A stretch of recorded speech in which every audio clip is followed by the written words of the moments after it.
Philippines Network, Radyo Ronda, DZKI Iriga, member kapisanan ng mga broadcaster ng Pilipinas.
Ahensya kan gobyerno, relevanting informasyon sa likod kan mga bareta. Bicol Connection.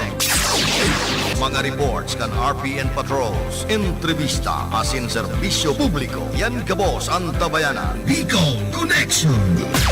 Kada Lunes hasta Biyernes, alas 9:30 hasta alas 11 pagkaaga. Kaibahan si Joey Habana Lin. Bicol Connection. Bicol Connection.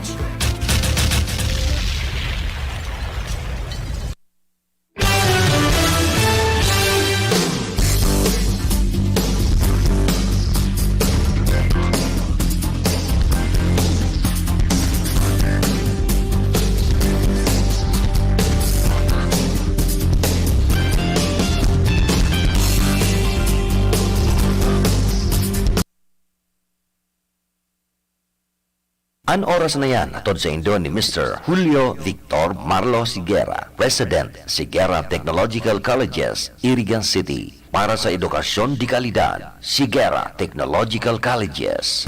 Traffic sa kalsada, makukulit na motorista, mabilis na sasakyan, hanglan sa problema ng ating bayan.